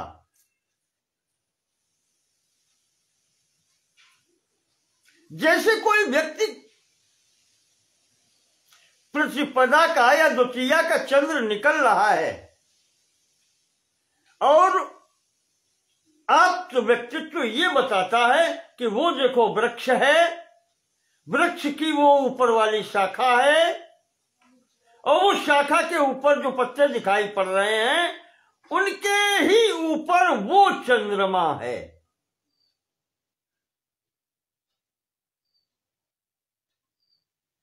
विचार कीजिएगा। तो अब जो वृक्ष दिखाया, पत्ते दिखाए, टहनी दिखाई और पत्तों के ऊपर चंद्र बिंब दिखला रहे हैं, तो ये जो मार्ग में आपको वृक्ष, डाल, पत्ते जो बताए हैं ये मार्ग बताने के लिए और ऊपर वाले पत्ते के पास में चंद्रबिंब है, इन लक्षणों का उस चंद्रमा से क्या लेना देना? कोई लेना देना नहीं है। एक मार्ग बनाने का तरीका है कि जो ऐसा है वो ब्रह्म है। इसका तात्पर्य ये नहीं है कि ये सब लक्षण उस ब्रह्म के अंदर हैं, कोई आवश्यक नहीं है। उस ब्रह्म तक पहुंचने के मार्ग में ये ऐसे ऐसे ऐसे मिलते चले जाएं तो आप समझ लीजिए कि आप सही मार्ग पर चल रहे हैं। बस बिल्कुल वही तरीका है।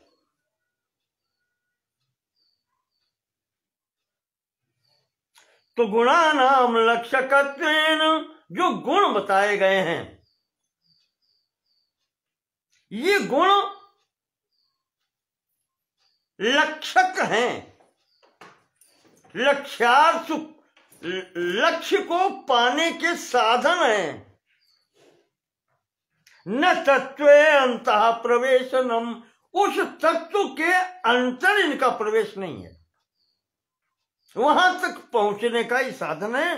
इति चेदस्त्वेवमेव ब्रह्म तत्वमुपास्यताम, यह निरंतर विचार करके उस ब्रह्म तत्व की उपासना करो। आनंदादि विरस्थूलादि भिष्यात्मात्र लक्ष्यता अखंड एक रसा सोहम अस्मीत्येवं उपासते। और इसी रीति से यहां जो लक्षण बताए गए हैं ब्रह्मसूत्र में, व्यास जी ने कि आनंदमय ब्रह्म है और जो भी नित्य शुद्ध बुद्ध मुक्त निरंजन निर्लेप ऐसा जो ब्रह्म है, ये जो लक्षण बताए जाते हैं इनके द्वारा जो लक्षित परम तत्व है उसका ही विचार करना यहां पर इष्ट है और वो उसके विषय में ज्ञान प्राप्त करना ही यहां पर लक्ष्य है। और अखंडैक रसः, और वो प्राप्त करके जो रस प्राप्त होता है, आनंद प्राप्त होता है, सोहम अस्मि इति, वही परब्रह्म, सह अहम, वही मैं हूं, इति एवं उपासते, ऐसा समझ करके तुम उसकी उपासना करो। या मुमुक्ष जो है, जो मोक्ष मार्गी है, इस प्रकार से उपासना करता है। सोहमस्मि इति वृत्ति अखंडा, वो सह अहम अस्मि इस वृत्ति से उसकी उपासना करता है। तो बोधोपास्योर विशेष कहा इति चेदुच्यते शृणु। अब तुम कहोगे कि इस उपासना में, ये तो भक्ति मार्ग हो गया, उपासना मार्ग जो है, और ज्ञान में क्या कोई भेद है? विशेषा का, इसमें विशेष कौन है, श्रेष्ठ कौन है? तो वस्तु तंत्रो भवेद बोधा कर्त तंत्रम उपासनम का भेद कोई नहीं है। फिर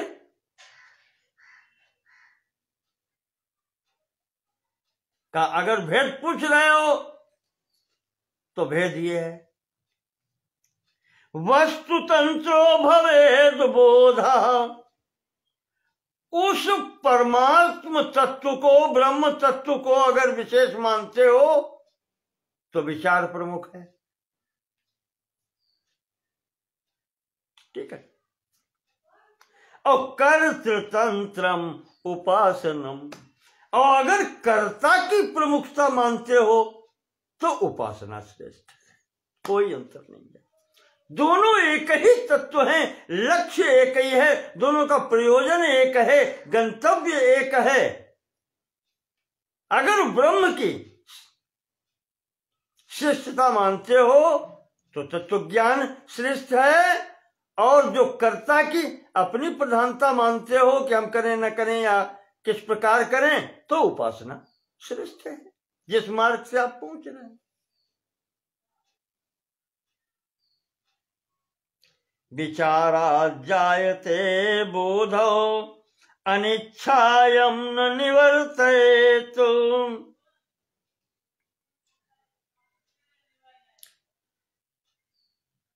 कहते हैं कि विचार से ही ज्ञान प्राप्ति होती है।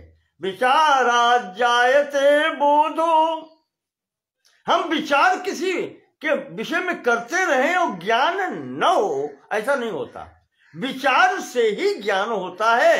अब इसमें अगर अनिच्छा भी हो तो अनिच्छा भी बाधा नहीं डालती। हम विचार चिंतन करते रहें और अनिच्छा हो कि हमें ज्ञान ना हो उस तत्व के विषय में, ऐसा हो सकता है क्या? फिर चिंतन किस बात का? अगर चिंतन कर रहे हैं, विचार कर रहे हैं उसके विषय में, तो उसमें अनिच्छा भी बाधा नहीं होती, अनिच्छा उसे रोक नहीं सकती। अनिच्छायं न निवर्तेत,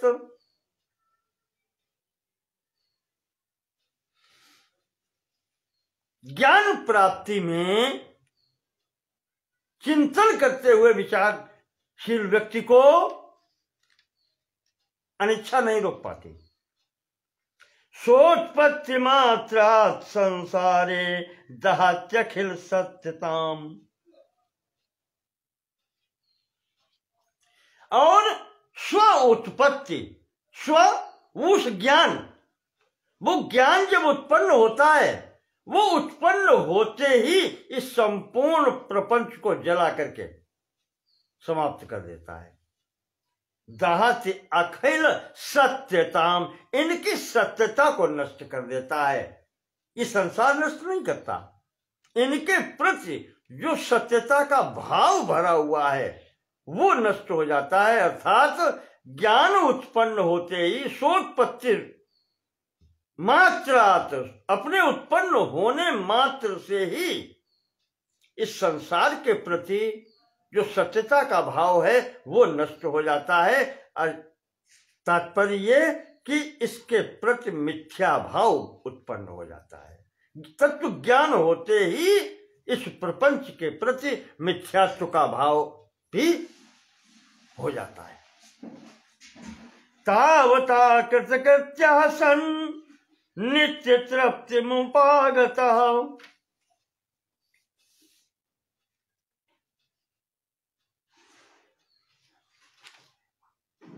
जीवन मुक्ति मनुप्राप्य प्रारब्ध क्षयम ईक्षते।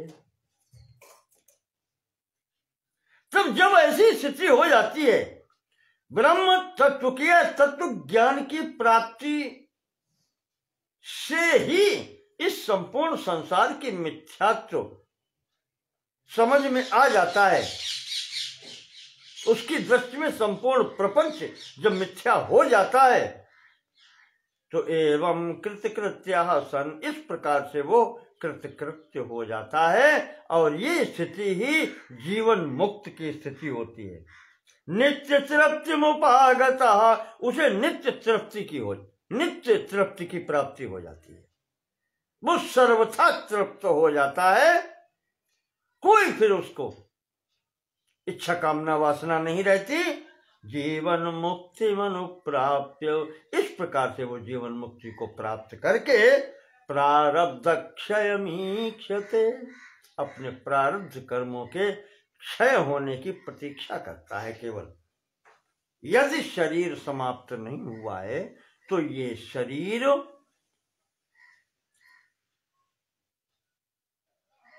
छूटने तक वह प्रतीक्षा करता है। बस अब उसका कोई कार्य नहीं दिया। कृत्यासन, जब उसे विचार तत्व ज्ञान हो गया, कृत्य हो गया, फिर वो अपने काल की प्रतीक्षा करता है। प्रारब्ध क्षय होते ही यह शरीर छूटेगा। और क्या करना उसे, वो यही प्रतीक्षा है उसकी। तो आप तो उपदेशम विश्वस्य श्रद्धालुरविचारयन् चिंतयेत् प्रत्ययैरन्यैरनन्तरित वृत्तिभिः। स्वामी जी कहते हैं इसलिए गुरु ने जो महावाक्यों का उपदेश दिया है उसमें विश्वास करके और उसमें किसी प्रकार की शंका न करते हुए वो उस तत्व का चिंतन करे।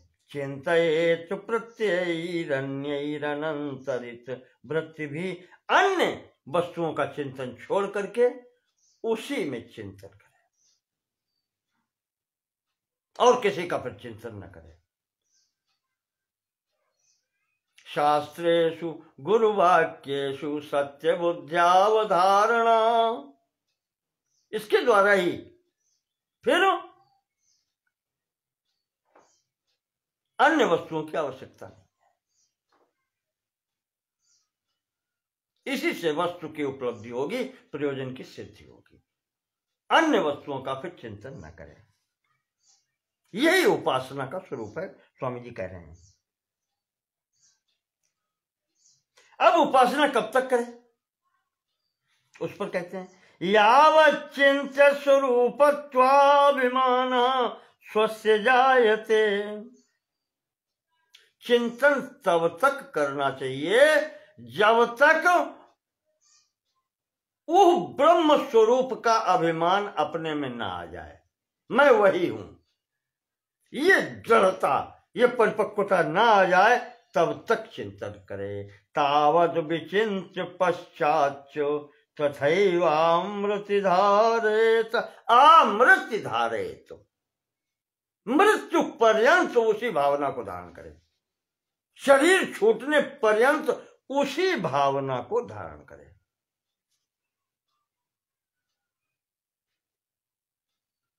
जैसे श्रीमद् भागवत में नहीं कहा है पिबत रसम आलयम, जब तक लय न हो जाए तब तक रस पीते रहो। वही रस यहां पीना है। तत्व ज्ञान रूपी चिंतन रूपी रस निरंतर पीते रहो जब तक शरीर है। ब्रह्मचारी भिक्षमाणो युता संवर्ग विद्या संवर्ग रूपताम चित्ते धारित्वाय भिक्षतु। अगर भिक्षा भी कर रहे हो ब्रह्मचर्य स्वरूप में रह करके,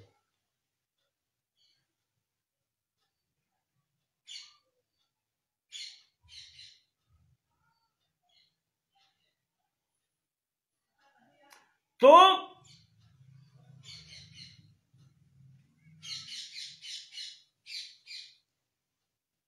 ब्रह्मचारी भिक्षमाणो युतः संवर्ग विद्या, संवर्ग विद्या युतः, वो तत्व ज्ञानी है, विद्या युक्त है ब्रह्मचारी।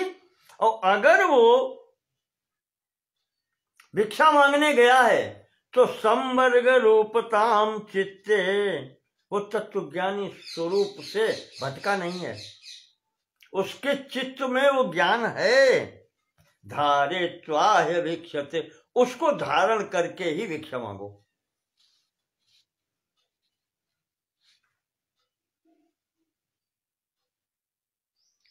वहां पर भी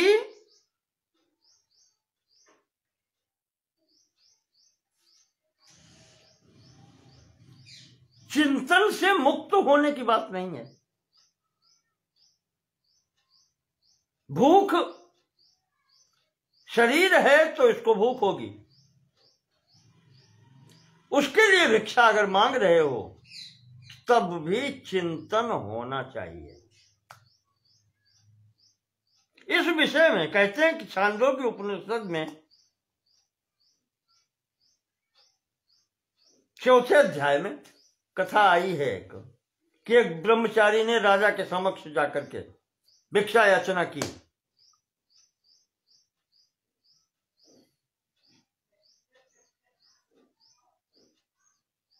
जब वहां भिक्षा नहीं मिली, कहे राजा ने परीक्षा ली या जो भी हुआ, तो वो फिर स्थिति बताता है।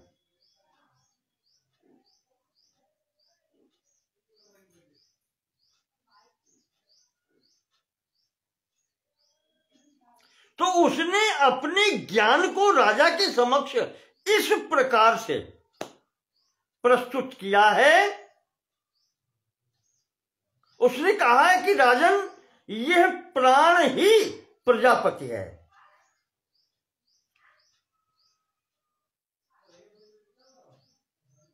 उस तत्व विचार उसके झांक रहा है उसकी बातों में। उसने कहा राजन, वो प्रजापति जिसने संपूर्ण प्रपंच बनाया है, सृष्टि की है, वो प्राण ही प्रजापति है। वही इसका कर्ता है और वही इसका भोक्ता है। तो हे राजन, उस प्रजापति की संतुष्टि के लिए अन्न देना चाहिए, ऐसा वहां आया है।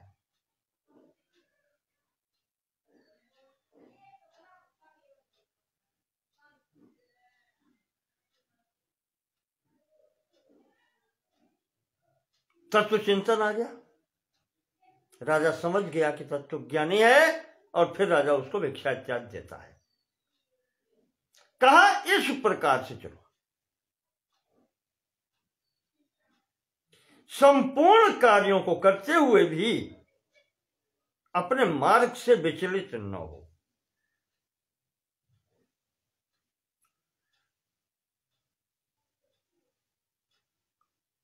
ये उदाहरण देते हैं, ये जो पीछे कह चुके हैं कि जब तक वो संपूर्ण गुण अपने में प्रतिष्ठित न हो जाए तब तक चिंतन करता रहे, उपासना चलती रहे,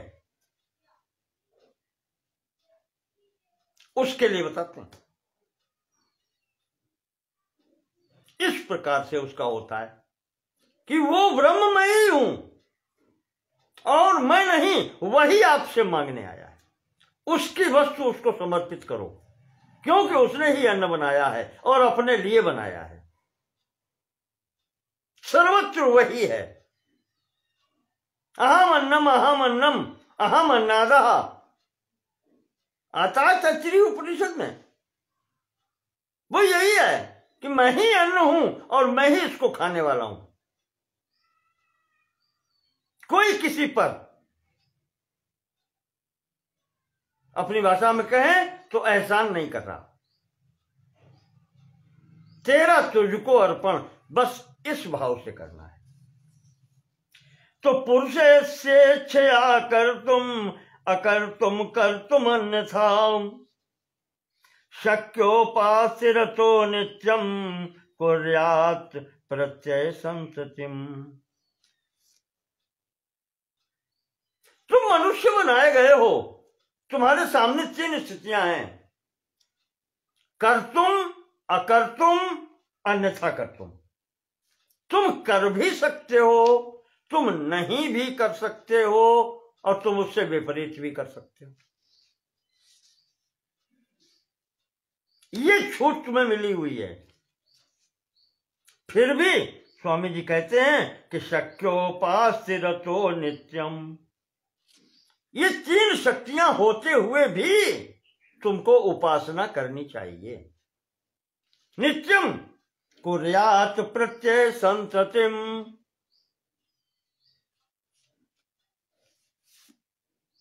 निरंतर उपासना करते रहो, करनी चाहिए तुमको। मार्जिन है तुम्हारे पास, कर चाहो करो, चाहे न करो, और चाहो तो उसके विपरीत करो, मूर्ता करो, खेती करो, कुछ भी करो, पर उचित यही है। बड़े भाग मानुष तन पावा, सुर दुर्लभ सब ग्रंथन गावा, साधन धाम मोक्ष कर द्वारा। ये स्थिति है इसकी।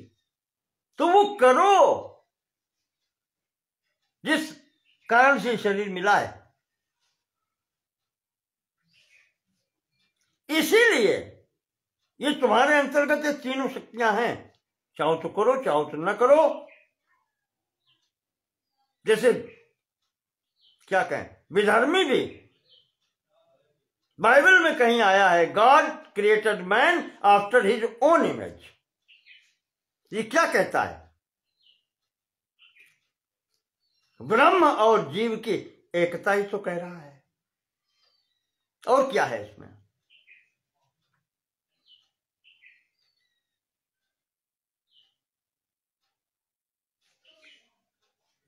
तो वेदाध्यायी अप्रमत्तोदिते स्वप्ने जीवासता। जिसका जैसा अभ्यास हो जाता है, वेदाध्ययन करने वाला अप्रमादो या अप्रमत्तो अधीते, प्रमाद रहित होकर के अध्ययन करता है और उसी में लगा रहता है, तो स्वप्ने अधिवासतः अधीते, वो स्वप्न में भी वही चिंतन करता है और स्वप्न में भी वही अध्ययन उसका चलता रहता है। ये स्थिति होनी चाहिए। तच्चित्ता तद्गत प्राण, इस स्थिति में तो जपिता तो जपिते जपत्येव तथा ध्याता पिवासयेतु। और जो जप करने वाला है, ईश्वर ने मौका दिया है, मैंने एक आध व्यक्तित्व को ऐसे देखा है कि जो खर्राटे मार करके सो रहा है व्यक्ति, और हाथ में जो माला है वो उसमें भी चल रही है उंगली, और व्यक्ति गाढ़ निद्रा में है, स्वप्न स्थिति में, कह ले चाहे सुषुप्त स्थिति में। अब मैं उसके अंदर घुसकर तो नहीं जान सकता, पर खर्राटे लेने का अर्थ है कि वो सो रहा है और पर उसके हाथ में वो उंगली चल रही है माला पर। कैसे होता है? ऐसे ही होता है। जो अभ्यास डाला जाता है, जो एकाग्र होकर के जपता तो जपत्येव, इसमें उदाहरण मेरे सामने 2-3 आते हैं।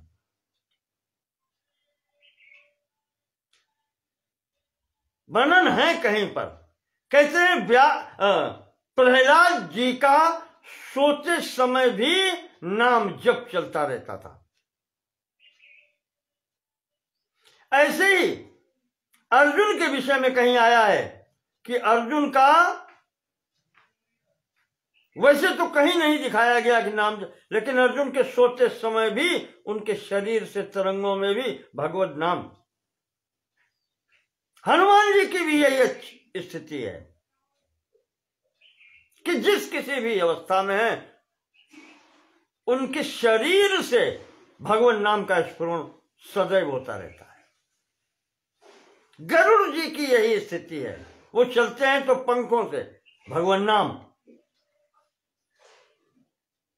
वेद मंत्रों की वाणी आती है।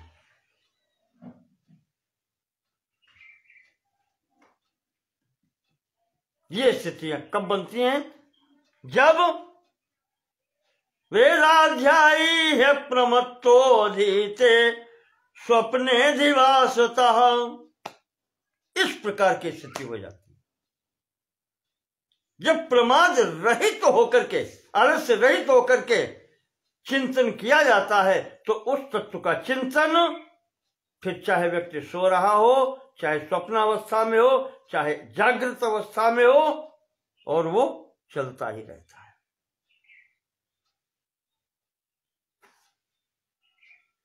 विरोधि प्रत्ययम त्यक्त्वा नैरंतर्येण भावयन् लभते वासनावेशात् स्वप्नादौ अपि भावनाम्।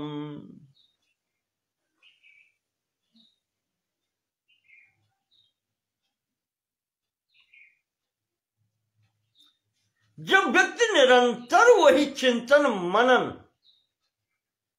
और जप करता रहता है, ध्यान करता रहता है, तो उसकी जो विरोधी भावनाएं होती हैं